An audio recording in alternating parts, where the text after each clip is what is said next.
Bonjour à tous. Alors là, je suis sur ma terrasse. Je voulais vous emmener en promenade cet après-midi, mais on a une succession d'orages. Je pense que vous allez entendre le vent dans le micro. Donc là, j'ai pris mon basilic que j'ai enveloppé dans un drap, histoire d'augmenter légèrement la luminosité parce qu'elle est pas terrible là, car le ciel est gris anthracite. Et donc, changement de plan, c'est Monsieur Basilic qui est à l'honneur. Donc, le basilic, son nom scientifique est Ocimum ou Ocimum basilicum. Son nom commun est basilic, basilic commun, grand basilic ou herbe royale. Sa classification botanique, c'est la famille des Lamiacées. Il existe plus de 60 variétés dans le monde, mais le goût reste plus ou moins le même si l'apparence des feuilles diffère légèrement. Il est annuel dans les régions froides, donc il faudra le ressemer chaque année. Pour son usage, en cuisine, frais ou cuit, en infusion, tisane, huile essentielle, teinture mère, pommade et lotion. Le basilic est originaire d'Inde, il fut importé par Alexandre le Grand jusqu'en Europe. En Inde, le basilic est considéré comme une plante sacrée qui protège des mauvais esprits et de la maladie. De même qu'en Afrique, selon les endroits, il protège du mauvais sort. Et en France, un vieil adage dit « Le diable a horreur du basilic ». Il fut pourtant associé aux sorcières, ce qui somme toute est assez contradictoire. Peut-être parce que certaines phytothérapeutes étaient considérées comme des sorcières et que leur seul rôle était d'aider et de soigner les gens avec les plantes. Il se répandit qu'à partir du XIIe siècle sur notre continent.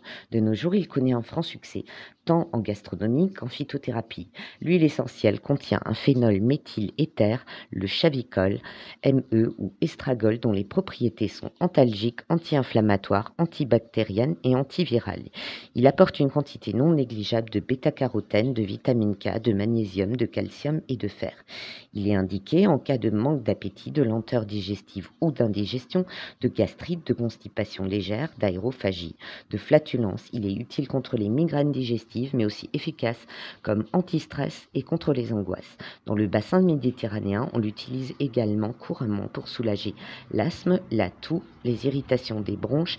Il est hypotenseur et régule le taux de cholestérol. En usage interne, en infusion, je vous conseille une cuillerée à café de feuilles sèches, 2 si ce sont des feuilles fraîches, dans une tasse d'eau bouillante équivalent d'un mug. Il faut l'infuser 10 minutes, puis filtrer.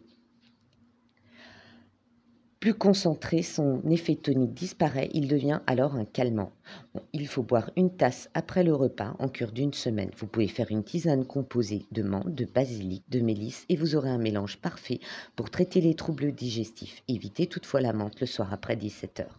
En usage interne, on l'utilise pour les aphtes, les gingivites, l'inflammation du pharynx, les piqûres d'insectes, l'acné, les problèmes de peau par son action antibactérienne et la présence de bêta-carotène ou son action anti-inflammatoire. En lotion buccale ou dermatologique, il faut faire bouillir une cuillerée à soupe bombée de feuilles et sommité séchée dans 20 centilitres d'eau. On laisse reposer environ 30 minutes, puis on filtre. On peut conserver la lotion quelques jours au frais, environ 3 à 4 jours, à utiliser après chaque brossage dentaire ou en application plusieurs fois par jour sur la peau. Maintenir avec une compresse et un bandage. En cataplasme, vous hachez quelques feuilles fraîches et vous les placez sur la zone à soulager sous une compresse et fixez le tout avec un bandage. Cette plante entre dans de nombreuses préparations naturelles, dont dentaires ou dermatologiques. Des études ont été publiées dans la revue Nutrition and Consulting tendent à prouver que cette plante contient des composés pouvant aider à prévenir le cancer.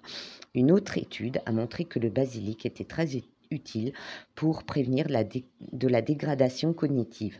Le basilic contient des minéraux tels que le manganèse qui augmente l'activité de l'émetteur du signal dans le cerveau. Cette activité est associée aux réflexes mentaux. Cette source provient de wimystic.fr. Précaution, s'il ne présente pas de grand danger en simple salade, il est préférable de ne pas faire de cure prolongée en cas de grossesse et d'allaitement et chez les enfants de moins de 10 ans. Voilà, le vent se lève, je crois que j'ai eu le temps tout juste de faire ma vidéo et de me remettre à l'abri. Voilà, je vous souhaite une bonne fin d'après-midi. À très bientôt.